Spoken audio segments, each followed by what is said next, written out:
Hello, Oclis here. I just want to announce that my iPad 7th Gen officially died. It's just dead. I can't even open it anymore. It's yeah, I can't open it anymore. It's just it died. The Apple Pencil still works, but yeah, it's dead. I'm so sad. I'm really sad. This thing really means a lot to me, and now it's dead. So, I have no choice but to boom get a new one and a new Apple Pencil. This thing's so expensive.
Okay, how am I going to start this?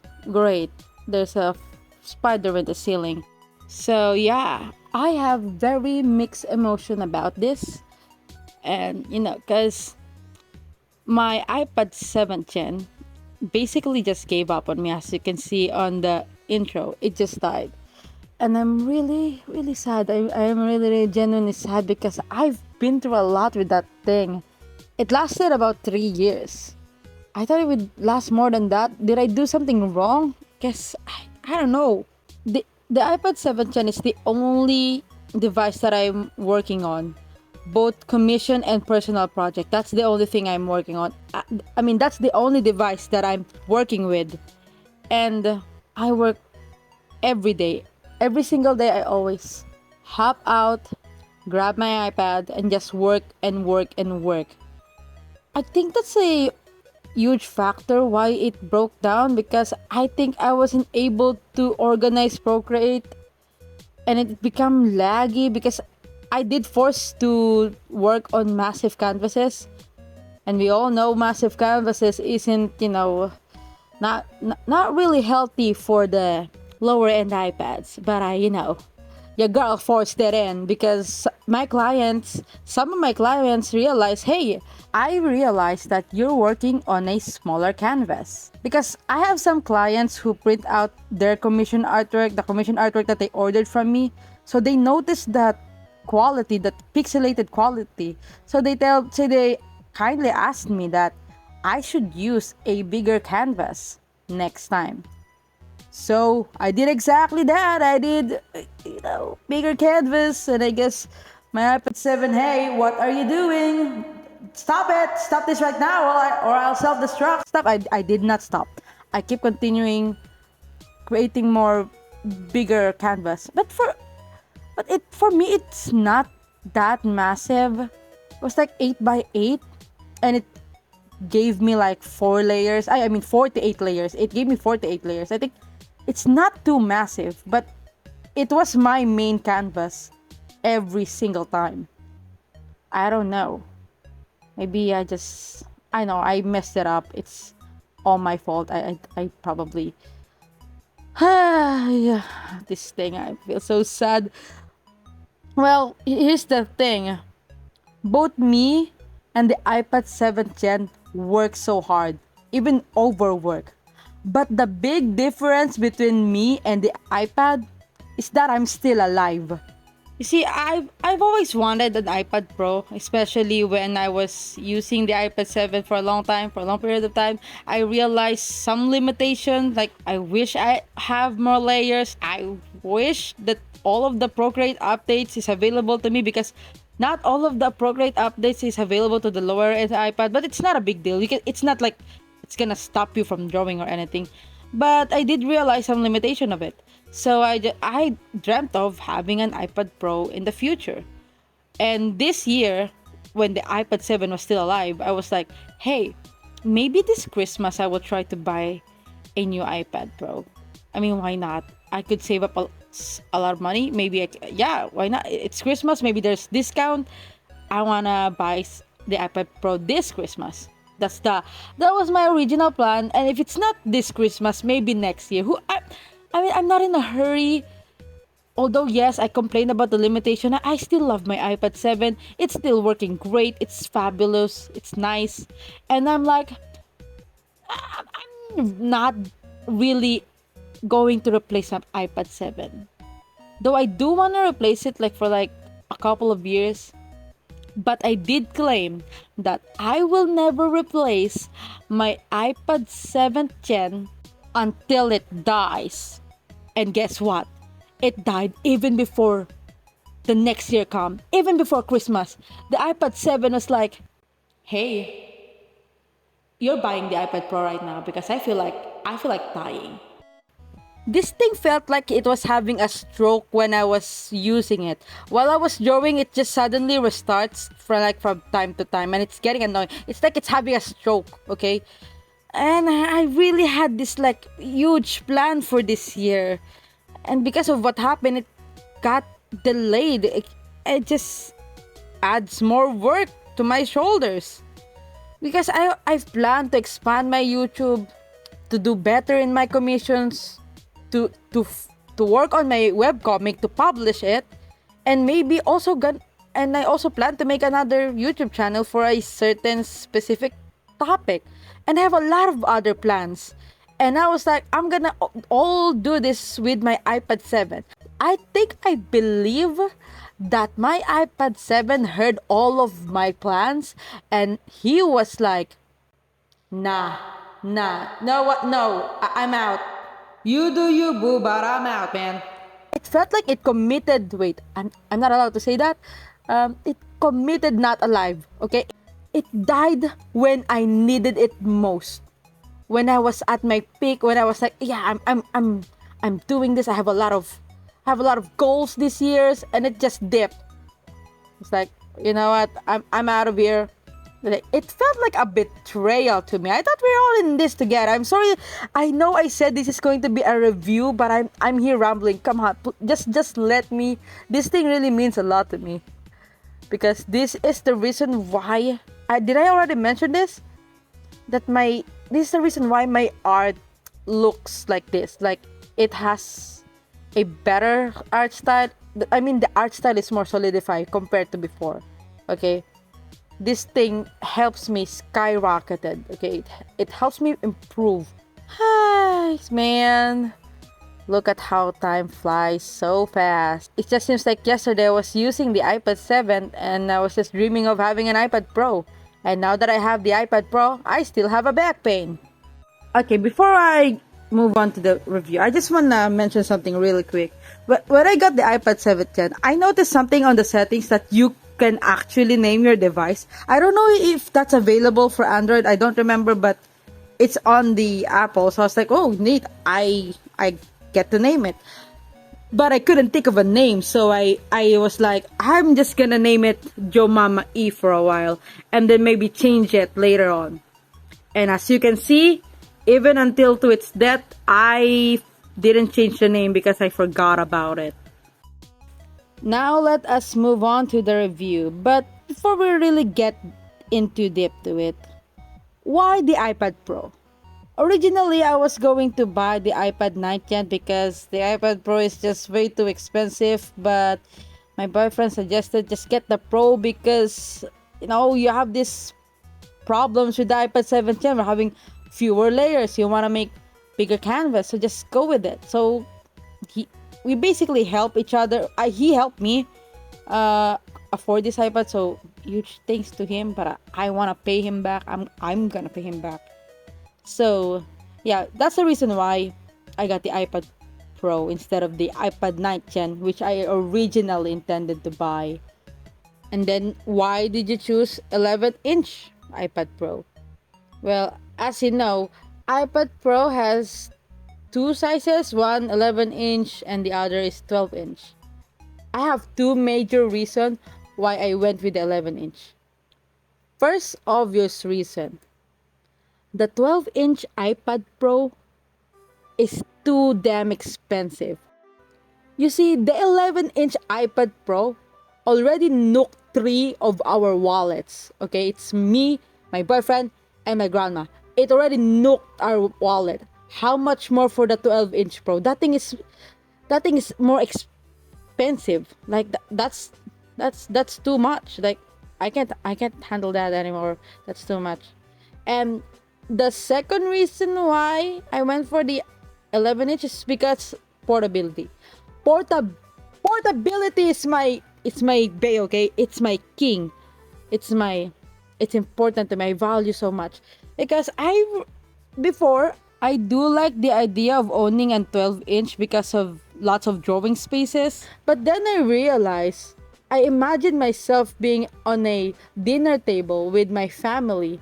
And I was like, I don't think I want to bring out a 12-inch iPad Pro in front of them. It's like it's in the way. I don't want to talk with my family while a big massive square thing is on my face, because the reason why I want portability is that I want to bring it with me everywhere. I want to talk to my friends, friends or family, able to draw, just like just chill and draw with people. I'm not taking a massive square with me.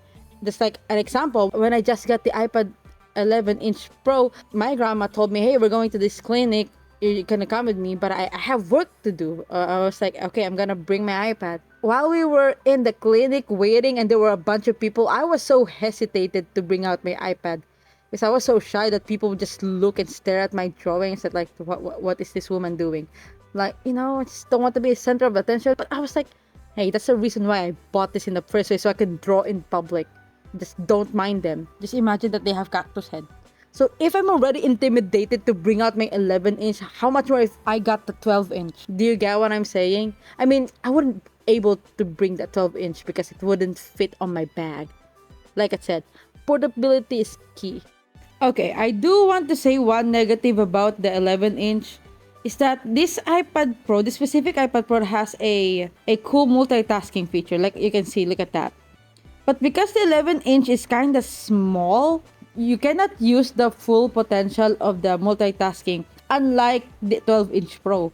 If you went for the 12-inch, you'll have a lot of screen space for it for multitasking. So I believe if you went for the 12-inch, you could actually use the multitasking at its fullest because it has a massive screen. So if multitasking is important to you and you don't mind having your wallet be on a life support, I guess yeah, go for the 12-inch. Why not? The model that I got was from last year. Is it from last year? The latest model? It's the fourth generation. This is the one with the hover feature. I will explain a bit more on that later. So I got that 256 gig because the iPad storage can go up to 128 to 2 terabyte, and of course the more storage you get, the more expensive the damn thing is. So yeah, that's basically a carcass I'm holding. That's the iPad 7th Gen, also known as Mama E. Never got a chance to change that. And we got the 11-inch iPad Pro. There's not much different in size except for the obvious screen space. Like, look at the iPad 7. It has like a big, massive margin or vessel, as you can see. Also, I learned that the previous iPad Pro models doesn't have actually an iPad Pro written on the back. It only says iPad, just like the lower end iPad. I guess it's a cool, cute, nice detail. The screen of the iPad Pro is really good. Like, the colors in it is really vibrant. That's what I've learned. But I really didn't get a chance to observe the screen of the iPad Pro. Let me explain why. It's because the moment I got the iPad Pro, I already immediately put in the screen protector. And the thing with the screen protector is that the matte screen paper-like protector is that it dulls down the colors a bit. It has a grain effect, so you really don't have that full potential of the screen. I'm not saying that it's way far off. It's just a little bit, but once you've used the iPad with the screen protector and then once you remove it, you do see that the difference. But yeah, I guess it's fine. Also, just a little tidbit that I just recently learned, that when you tap the Apple Pencil on the iPad 7, the Notes app doesn't appear, while the iPad Pro, it activates the Notes app. Well, to be fair, my iPad 7th Gen is dead, but granting if it's alive, it won't activate. So yeah. So let's talk about how the pen charges. That pen charging is a game changer. Like, just look how ridiculously the Apple Pen 1 charges. Because this Apple Pen has a lightning adapter while the Apple Pen 2 doesn't have. Because of that, it creates a very awkward position of your charging. And yeah, that small cap, you can potentially lose that. Just look at the way it charges. It's so ridiculous. It's just like it looks also fragile as well. Just one accident and then boom, it's gone. And there, the cap. Like I said, you can potentially lose that. But I had to deal of how the way the pencil charged. But now, not anymore. Because look at the Apple Pencil 2. Just look at how it charged. Look. Oh my goodness, it's magnetic and it just automatically charges. So it means it will technically never run out of battery. Like, oh my gosh. Oh, look at that. I like it. It's so cool. The pencil charging is so good. It's such a good thing. I just love it, okay? I think it's so good. So you might ask, what else is the difference between the Apple Pencil 1 and the Apple Pencil 2? Well, beside the charging situation, they kind of look different. The Apple Pencil 1 is made out of glossy texture. That's a problem for me because I have a very sweaty hand, so I had to wear gloves a lot of time. That Apple Pencil 1, it fell a lot of times because it's just so slippery. With my sweaty hands and the glossy texture, it just flies like a rocket. It's still alive even though I dropped. That's amazing. But with the Apple Pencil 2, it has this matte texture, so it's more grippy. So I feel like I don't need to wear gloves here because I feel like I can hold it tightly. And yeah, the Apple Pencil 1 is more taller. I don't understand why they made the Apple Pencil 2 smaller. I think it's fine. It doesn't bother me.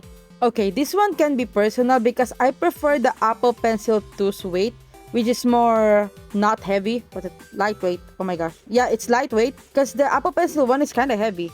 And because of the heaviness, I tend to grip my Apple Pencil a bit harder. Well, granting I'm already a heavy drawer, but because of that, I push the pen even harder because it's heavier. While the Apple Pencil 2, it's more lighter. So I do prefer that. But when it comes to performance, they're pretty much the same. The pen pressure are both amazing, but there's another thing I forgot to mention, that there's something different about the two Apple Pencil. Just wait. I forgot to mention that there's a button here that where you can use as a shortcut for brush and eraser. Like double tap for eraser, double tap for brush. It works on other apps as well, not just Procreate. Just look at that. It's like a remote. Neat. The only negative thing that I found in the Apple Pencil 2 is that it's really not good for back scratching. Unlike the Apple Pencil 1, like I said, because the Apple Pencil 1 is more longer, it could reach your other back scratching itchy area. Well, unlike Apple Pencil 2, it doesn't really. So yeah, that's one thing to keep in mind. So here I am just testing the camera of the iPad Pro. I guess it's really cool. It's pretty neat. That's nice. Nothing to say much. It looks great.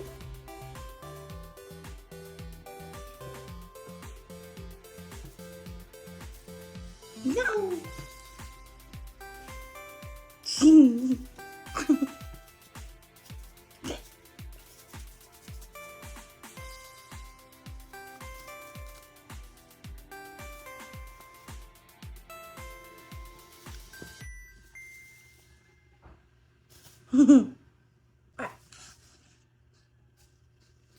He's the mummy.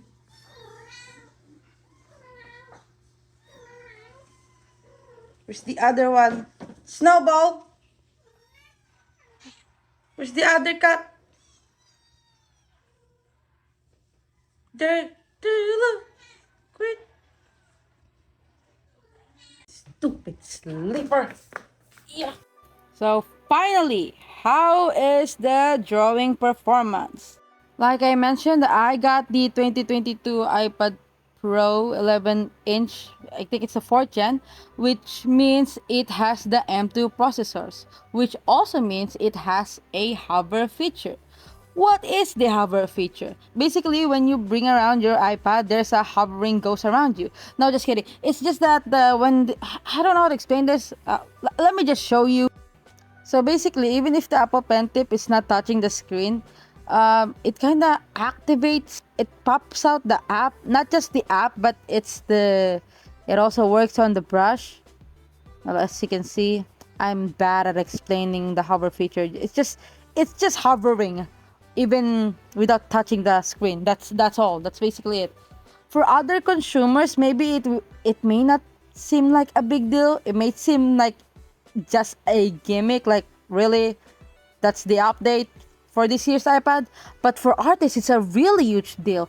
But before I mention my positive thoughts about it, I just want to mention a very negative thoughts about this hover feature.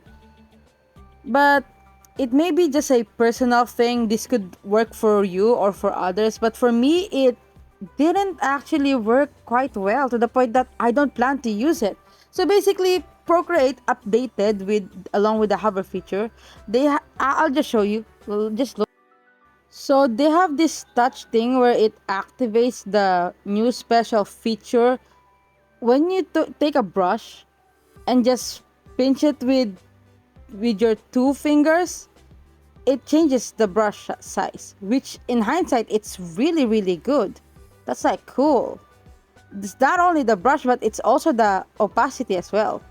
However, as this touch feature thing is on, when I am drawing with it, it's kind of annoying because sometimes when I'm not using it, it accidentally activates the brush size.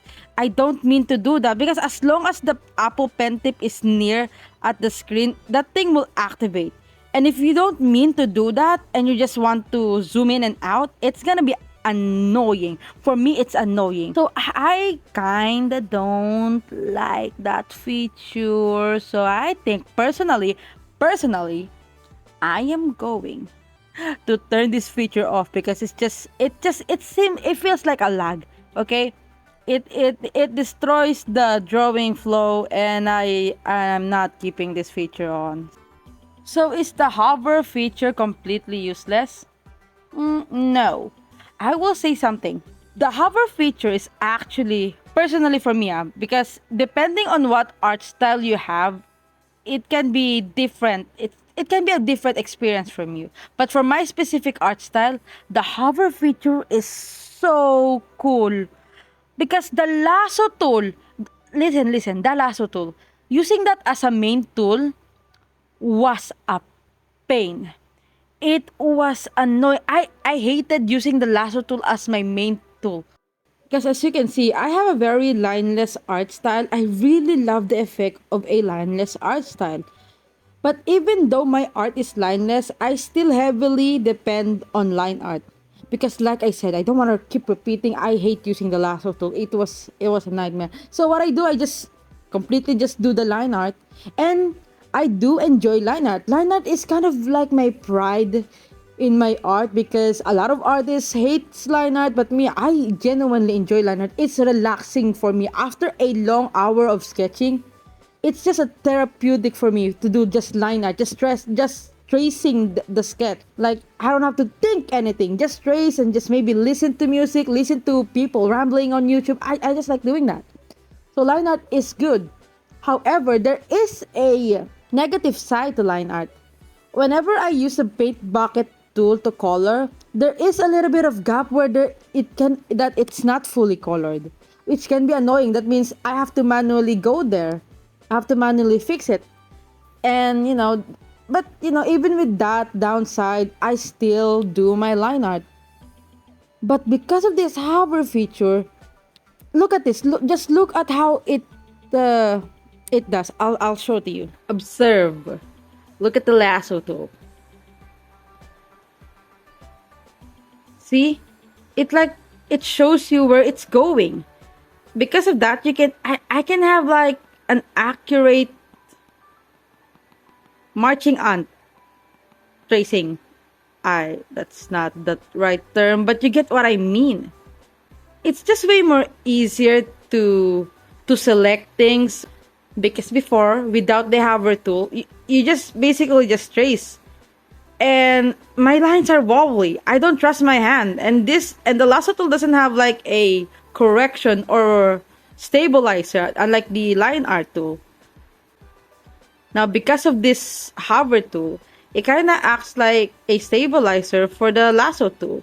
Like it's more accurate. Like now I can do this and be more precise. And now because of this, my line art can be more crisper than with the line art, because sometimes the line art is still obvious even though I try my best to hide it. But this one is more crisper. So yeah. So for me, the hover feature is a game changer. It will change the way I color. But the sad thing is that, as I mentioned before, I do enjoy line art. And because of this, line art will not become one of my main tools anymore. That's kind of sad. I'm gonna be mainly using the lasso tool from now on because it's more convenient. The effects is more effective.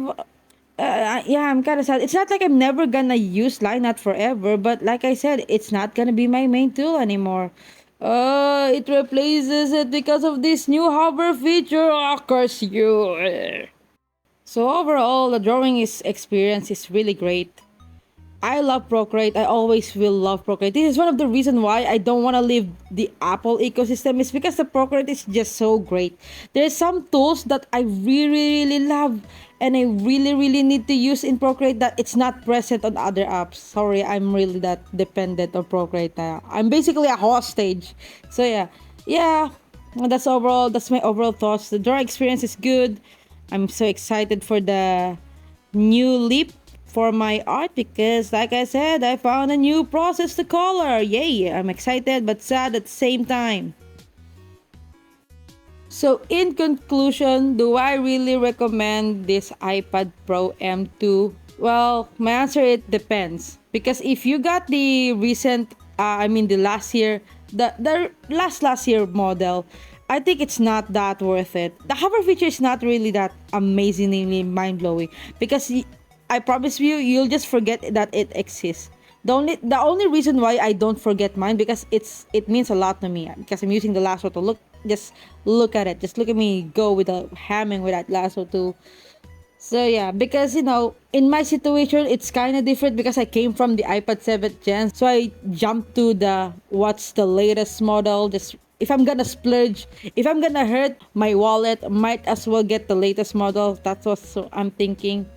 So yeah, I'm just gonna play music for the rest of this video because I want to finish the speed paint.